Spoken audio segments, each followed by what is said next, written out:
यह सिर्फ प्रदेश अध्यक्ष की नियुक्ति नहीं, यह 2027 की बिसात है, जिस पर जात, क्षेत्र और सत्ता तीनों की चालें चलनी है। नमस्कार, मैं राजकमल, आप देख रहे हैं आजकल समाचार। उत्तर प्रदेश की राजनीति में एक नाम इन दिनों केंद्र में है, पंकज चौधरी। भाजपा उन्हें अपना नया प्रदेश अध्यक्ष बनाई है। इस नियुक्ति पर भाजपा कहती है यह फैसला विकास, संगठन और चुनावी तैयारी के लिए है।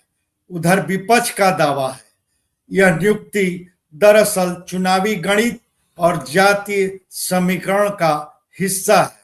समाजवादी पार्टी और उससे जुड़े नेता इसे सीधे तौर पर गैर यादव ओबीसी वोट बैंक से जोड़कर देख रहे हैं और राजनीतिक विश्लेषक वह इसे महज संगठनात्मक बदलाव नहीं बल्कि 2027 विधानसभा चुनाव की रणनीतिक शुरुआत मान रहे हैं। राजनीतिक जानकारों की माने तो पंकज चौधरी की नियुक्ति के जरिए भाजपा की नजर कुर्मी समाज, गैर यादव ओबीसी और सांगठनिक संतुलन पर है। यानी यह फैसला सिर्फ आज के संगठन के लिए नहीं बल्कि कल की सत्ता के लिए है। यह तो हुई ऊपर की सियासत।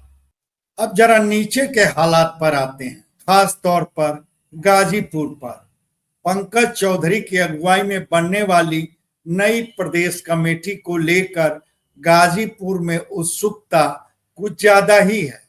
कई ऐसे पार्टी नेता हैं जो मानते हैं कि अब की बार उन्हें प्रदेश कमेटी में जगह मिलनी ही चाहिए। इससे पहले भूपेंद्र चौधरी के कार्यकाल में गाजीपुर के नाम पर संजय राय को प्रदेश महामंत्री बनाया गया था।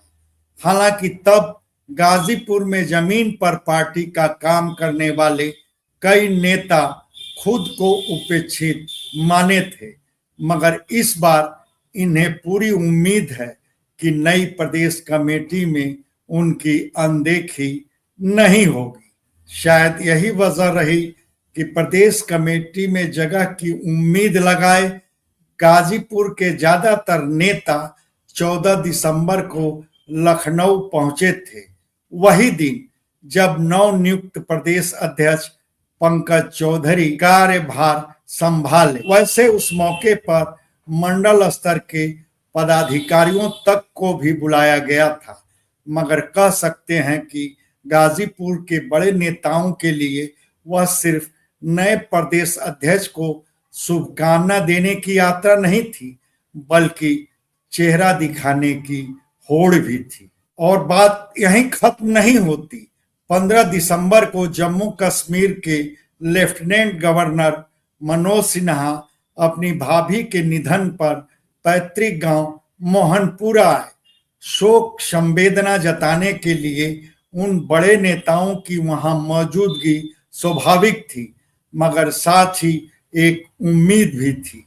अगर मनोज सिन्हा की कृपा बरसी तो उनके लिए प्रदेश कमेटी का रास्ता खोल सकता है, क्योंकि पार्टी के अंदर यह बात किसी से छिपी नहीं है कि मनोज सिन्हा और पंकज चौधरी के संबंध काफी आत्मीय हैं। अब आते हैं एक और अहम राजनीतिक तर्क पर। भाजपा से जुड़े विश्लेषकों का मानना है कि नई प्रदेश कमेटी में पश्चिमांचल और बुंदेलखंड को प्राथमिकता मिल सकती है। क्यों? क्योंकि पंकज चौधरी और मुख्यमंत्री योगी आदित्यनाथ दोनों पूर्वांचल गोरखपुर मंडल से आते हैं। ऐसे में क्षेत्रीय संतुलन के नाम पर पूर्वांचल को मुख्य कमेटी में पीछे रखा जा सकता है। हाँ, यह संभव है कि अनुषंगिक संगठनों में पूर्वांचल को प्रतिनिधित्व मिले, मगर सवाल फिर वही, क्या यह काफी होगा? तो अब सवाल यही है क्या गाजीपुर के नेताओं की इच्छा पूर्ति होगी? क्या उन पर मनोज सिन्हा की कृपा बरसेगी या फिर यह सब उम्मीद ही रह जाएगी? क्योंकि एक तर्क यह भी है कि अगर भाजपा को सपा का पूर्वांचल का किला तोड़ना है तो प्रदेश संगठन में पूर्वांचल की अनदेखी उसे भारी पड़ सकती है। खैर, इन तमाम सवालों का जवाब आज नहीं, वक्त देगा। मगर इतना तय है कि पंकज चौधरी की अगुवाई में बनने वाली प्रदेश कमेटी फिर संगठन की सूची नहीं होगी, बल्कि 2027 की राजनीतिक दिशा तय करने वाला दस्तावेज होगी। धन्यवाद। आपसे आग्रह है कि हमारे चैनल को लाइक करें, शेयर करें, सब्सक्राइब करें और फेसबुक यूजर हैं तो हमारे पेज को फॉलो करना ना भूलें।